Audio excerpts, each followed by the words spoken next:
పాలకొల్లు ప్రజల జీవితంలో వెలుగులు నింపడానికి ఇప్పుడు ఫ్యూచర్లో ఇంకేం చేయబట్టారు? అంటే జనరల్గా ఇప్పుడు పాలకొల్లు అని అంటే ఇది వ్యవసాయకంగా ఉన్నటువంటి కాన్స్టిట్యున్సీ మేజర్గా. అందుకే నేను జనరల్గా ఏదైతే అగ్రికల్చర్ సంబంధించి ఇప్పుడు రైతులకి వాళ్ళకి అవసరమైనటువంటి గిట్టుబాటు ధర ఏదైతే ఉందో అది నేను కల్పిస్తే కొంతవరకు వాళ్ళు కనీసం పెట్టుబడి ఏదైతే పెట్టారో దానికి న్యాయం చేయగలుగుతారు. అంచేత రైతాంగాన్ని కూడా కాపాడాలి. రెండు, ఆ రైతుకి సరైనటువంటి సౌకర్యాలు కూడా. ఎందుకంటే ఇప్పుడు ఎక్కడో పంట పండిస్తాడు, అక్కడికి ఎరువులు పట్టుకెళ్ళాలి, లేకపోతే పండిన పంట ఇంటికి తెచ్చుకోవాలి, సరైన రహదారులు లేవు. ఇంత లోతుల్లో కూడా బురదలో కూడా ముఖాల లోతుల్లో పాపం బస్తాలు మోసుకెళ్ళేటువంటి పరిస్థితి. ఒక యూరియా బస్తా పట్టుకెళ్ళాలండి, ఇప్పుడు ఆ యూరియా బస్తా కూడా మోసేవాళ్ళు లేడు. ఇప్పుడు దాన్ని 2 మూటల కింద కట్టి మోసుకెళ్తూ ఉన్నారు. గతంలో అంటే బస్తా అయినా మోసుకెళ్ళాడు. అంటే నేను అనేది ఏంటంటే ఇప్పుడు ఈవేళ కాన్స్టిట్యున్సీ హెడ్ క్వార్టర్స్కి మంచి బీటీ రోడ్స్, కాన్స్టిట్యున్సీ జిల్లాకి head quarters route 4 lanes 6 lanes. అందరికీ అన్నం పెట్టి అన్నదాతకి మనం ఎందుకు సౌకర్యాలు ఇవ్వకూడదు అంటే ఇస్తే వాడు కూడా హ్యాపీగా వ్యవసాయం కూడా లాభసాటిగా ఉంటుంది అనే ఇంట్రెస్ట్ యూత్ కూడా కల్పించాలి. ఎందుకంటే నాకున్న పరిమితులు తక్కువ డెవలప్ చేయడానికి పాలకొల్లుకి అగ్రికల్చర్. అంచేత ఆ రకంగా ప్యాడీకి చేయాలనేది ఒకటి. రెండోది ఇక్కడ కోకోనట్ అంటే కొబ్బరి ఒకటి ఎక్కువ ఉంటుంది, దానికి కూడా మద్దతు ధర లేదు. గతంలో అయితే ఇటువంటి పరిస్థితి వస్తే నాఫెడ్ ద్వారా ఆ రోజు బాలయ్య గారు ఉన్నప్పుడు మనం కొబ్బరిని మద్దతు ధర కొనేవాళ్ళం. ఆ రకంగా మద్దతుని కొనుగోలు చేయడం. అదేవిధంగా నేను కూడా అంటే స్టేట్ లెవెల్లో కూడా చెప్తూ ఉన్నాం. అంటే కొబ్బరి అంటే ఏదో మన గుడుల దగ్గర కొట్టేటువంటి విధానం లేదా కొబ్బరి నూనెకి ఉపయోగించడం వల్ల దాని సేల్స్ పెరగదు. ఇంకా coconut oil, coconut milk, coconut powder అంటే ఇట్లాంటి బై ప్రొడక్ట్స్ కూడా కొద్దిగా ఏదైనా మనం చేస్తే అంటే ఇప్పుడు మలేషియా ఇప్పుడు ఇటువంటి కంట్రీస్ అన్నీ కూడా వాళ్ళ ప్రధాన ఆదాయం కొబ్బరి మీద ఉంటుంది. కారణం ఏంటంటే వాళ్ళు ఇట్లా మల్టిపుల్గా ఆర్గనైజ్ చేస్తారు సబ్. అట్లా ఏదైనా మనం భవిష్యత్తులో మనం చేయాలి. అదేవిధంగా ఆక్వా, ఇక్కడ మాకంతా ఆక్వా ఎక్కువ బాగా. బట్ ఈ జగన్మోహన్ రెడ్డి వచ్చిన తర్వాత ఆక్వా కూడా మొత్తం కురంగా తీసేసాడు. ఇది కరెంట్ సబ్సిడీ ₹1.5కి ఇస్తానని చెప్పి మొత్తం ఎత్తేసాడు. అంచేత ఇప్పుడు రైతులు 10,000 బిల్లు వచ్చేది కరెంటు బిల్లు 1 మీటర్కి, ఇవాళకి 50,000 వస్తుంది. ఇప్పుడు 10 మీటర్లు ఉంటాయి ఒక రైతుకి, 1 మీటర్ 10 మీటర్లు ఉంటాయి. ఇదివరకు 10 ₹1,00,000 కట్టేవాడు.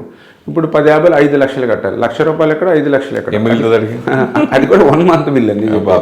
అంటే ఈ రకంగా ఒక్క ప్రభుత్వం మోసానికి ఈరోజు అంత బలైపోతుంది. ఇది కాకుండా ఫీడ్ ఈయనకంతా కూడా జే ట్యాక్స్ కట్టాలి. ప్రతి కేజీ ఫీడ్కి జే ట్యాక్స్ జగన్మోహన్ రెడ్డి గారు. దాంతో ఒక ₹30 ₹50 కేజీకి అదనం అయిపోతుంది రేటు. అదేవిధంగా రేటు కూడా అమాంతంగా పడిపోతుంది. ఏది ఆక్వాకు సంబంధించి రైల్ రేటు ఏంటంటే ఈయన కూడా జే ట్యాక్స్ కట్టాలి. అక్కడ ₹30 కడితే ఆ ₹30 మాకు రైతుకి మాకు కట్ చేస్తారు. అంటే ఇలాంటివన్నీ అరికట్టి ఆ ఆక్వా రైతు కూడా బాగుండేలాగా. ఎందుకంటే మాకున్నటువంటి పరిమితుల్లో వరి రైతు, కొబ్బరి, ఆక్వా రైతాంగం. దీంతో పాటుగా ఇంకా ఏదంటే కొద్దిగా ఎడ్యుకేషన్ ఇన్స్టిట్యూషన్స్, ఏదైనా చిన్న చిన్న కుటీర పరిశ్రమలు వీటిని తీసుకొస్తూ మేజర్గా ఇంకోటి ఆలోచన నాకు ఏంటంటే టూరిజం. ఎందుకంటే ఇప్పుడు మాకు పాలకొల్లుకి సంబంధించి 20 కిలోమీటర్లు విస్తీర్ణ గోదావరి తీరం ఉంది. 20 కిలోమీటర్స్ ఉంది మాకు. అంచేత ఆ గోదావరి అందాలని సహజ సిద్ధమైనటువంటి అందాలు, ఎటువంటి పొల్యూషన్ లేని. ఇప్పుడు ఇదివరకు మన చిన్నప్పుడు అయితే ఊటీ, కొడైకెనాల్ లేకపోతే బెంగళూరు పోయేవాళ్ళం ఏదైనా సరదా. కానీ ఇప్పుడు కూడా అక్కడ పొల్యూషన్ వస్తుంది. కానీ మనకి గోదావరి ఏదైతే ఉంది ఇది సహజ సిద్ధమైనటువంటి అందాలు, ఎటువంటి పొల్యూషన్ లేనటువంటి అందాలు. కాబట్టి ఏదైనా ఆ గోదావరి ప్రాంతాన్ని ఉపయోగించుకుని ఈ రిసార్ట్స్ ఇవన్నీ కూడా బాగా డెవలప్ చేసి ఏదైతే టూరిజం, బోటు టూరిజంని ఇవన్నీ కూడా స్ట్రెంగ్తన్ చేసి దాన్ని టెంపుల్ టూరిజం కూడా మిక్సింగ్ చేసి ఇప్పుడు మా పాలకొల్లు క్షీరారామలింగేశ్వర స్వామి ఆలయం ఉంది. ఇది పంచారామాల్లో ఒకటి ప్రసిద్ధి చెందిన ఆలయం. అదేవిధంగా ఇక్కడ పెనుగొండలో ఒక అమ్మవారిది ఉన్న మంచి ఆలయం, అతి పెద్ద ఆలయం ఉంది. అదేవిధంగా ఇక్కడ ఏదైతే మన అంతర్వేది దగ్గర అక్కడ ఒక నరసింహస్వామి ఆలయం ఉంది. అంటే వీటిలన్నింటినీ కూడా మనం మిక్సింగ్ చేసి కలపడం ద్వారా అటు టెంపుల్ టూరిజం, అటు ఏదైతే మన గోదావరి డెవలప్ చేసిన టూరిజం డెవలప్ చేస్తే కొంత మనకి ఏంటంటే కొంత యూత్కి ఏదో ఒకటి పని దొరుకుతుంది. అదే విధంగా ఇక్కడ హోటల్స్ పెరుగుతాయి, అన్ని రకాలుగా ప్రజల జీవన విధానం పెరుగుతుంది. అంటే ఆ రకంగా ఒక ఫ్యూచర్లో ఒక ప్లాన్ ఇవన్నీ కూడా ఉన్నాయి. అంటే ఆ రకంగా ఏముంది, ఇప్పుడు సినీ ఇండస్ట్రీ కానీ ఇవి కానీ ఇప్పుడు షూటింగ్ పర్పస్ కూడా ఇప్పుడు రాజమండ్రి ఉంది. ఇప్పుడు రాష్ట్రం విడిపోయిన దశలో ఎప్పటికప్పుడు హైదరాబాద్ నుంచి బయటికి రావాల్సిందే. అలా వచ్చేటప్పుడు మనకున్న ఆప్షన్స్ అటు విశాఖపట్నం, అదేవిధంగా ఇటు గోదావరి ప్రాంతం, ఇటు ఉన్నంతలో కొంత మనం చేయగలిగితే కొంచెం ఫ్యూచర్లో మన ప్రాంతానికి కూడా లబ్ధి చేకూరుతుంది. అందుకే ఇప్పుడు ఇక్కడ కళాక్షేత్రం ఉంది. ఇప్పుడు ఇదివరకు ఓపెన్ ఎయిర్ థియేటర్ ఉండేది. ఎందుకంటే పాలకొల్లు కూడా కళలకి కళాకారులకి పుట్టినిల్లు.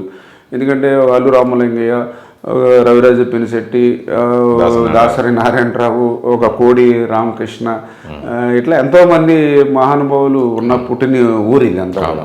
అంచేత ఏంటంటే ఒక మంచి కళాక్షేత్రాన్ని బొండాడు వెంకట గొప్పతో కళాక్షేత్రాన్ని పెట్టుకుని ఒక నంది నాటకాలు లాంటివి ఇక్కడ తీసుకొచ్చి అంటే ఇట్లా స్టేట్ లెవెల్లో జరిగేటువంటి ఈవెంట్స్ని కూడా మనం పాలకొల్లో చేసి పాలకొల్లుని ప్రమోట్ చేస్తే తద్వారా పాలకొల్లు ప్రజలకు కూడా మరింత లబ్ధి చేకూరుందనేది నా ప్లాన్. ఫ్యూచర్లో ఒక్కొక్కటి అమలు చేయాలని.